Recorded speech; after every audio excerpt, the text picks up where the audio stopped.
Таиланд пытается вернуть Мьянму в региональную дипломатию. Глава военного правительства страны Мин Аун Хлайн впервые за несколько лет прибыл в Бангкок с двухдневным официальным визитом. Однако его приезд сопровождался протестами, ну а сам визит лишь подчеркнул, насколько по-разному будущее Мьянмы видят их власти и противники. Подробнее Мария Зарукина.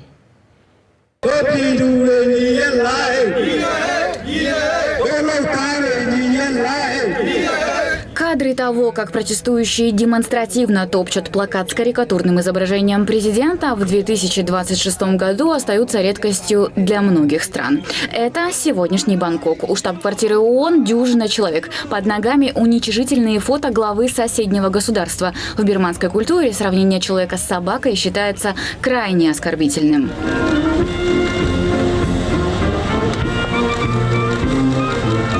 А это Бангкок в то же самое время и тот самый президент Мин Аун Хлайн, бессменный лидер военной хунты Мьянмы, который пришел к власти в стране путем военного переворота еще 5 лет назад. С тех пор большое количество граждан этой страны, около 300 тысяч человек, бежали в соседний Таиланд и теперь составляют крупнейшую в стране группу трудовых мигрантов.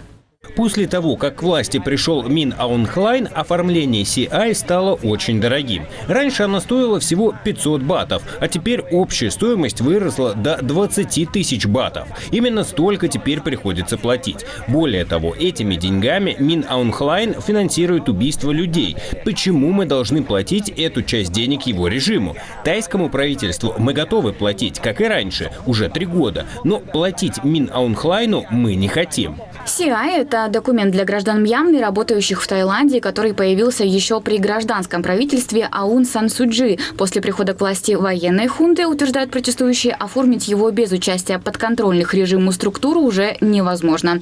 Поэтому мигрантам теперь приходится платить не только тайские сборы, но и бирманскую часть этой процедуры. Сам же Мин Аун Хлайн, находясь в Таиланде, официально заявляет, что страна вступила в новый политический этап.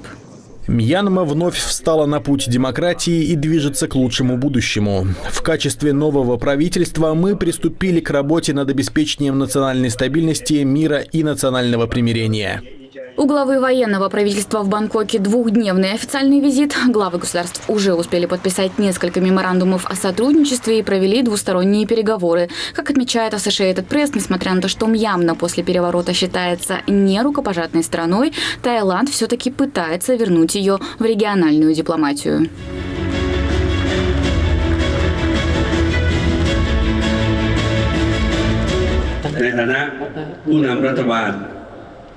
Как лидер страны, я всегда считал, что независимо от политической ситуации внутри страны и на международной арене, долг правительства – обеспечивать благополучие своего народа, позволяя ему жить в безопасности, спокойствии, иметь работу, доход и надежду на будущее. Экономика не должна быть подорвана, бизнес должен продолжать свою работу. Именно к этому мы стремимся и надеемся достичь вместе.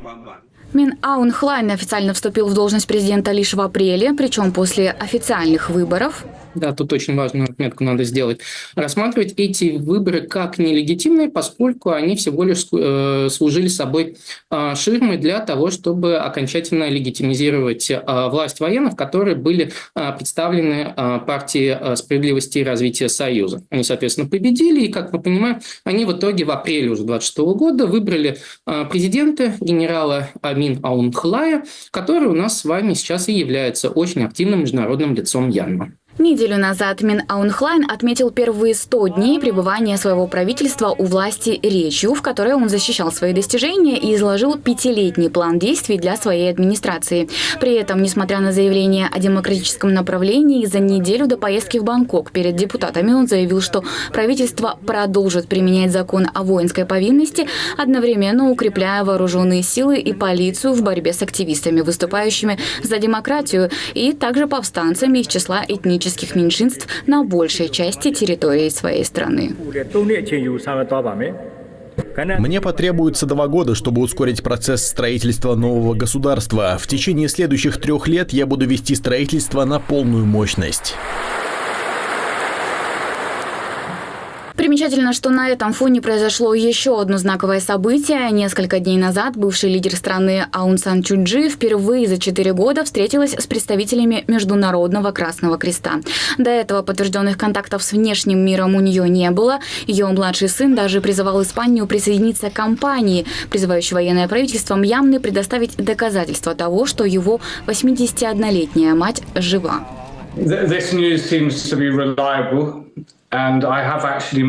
Я лично встречался с человеком, который виделся с мамой, поэтому могу подтвердить, что эта встреча состоялась. По крайней мере, теперь мы знаем, что она жива, и это хороший первый шаг. Но в итоге она должна быть свободна, как и все остальные политзаключенные в Бирме. Просто передайте ей, что я ее очень люблю, что мы все эти годы думали о ней, и что я надеюсь вскоре ее увидеть.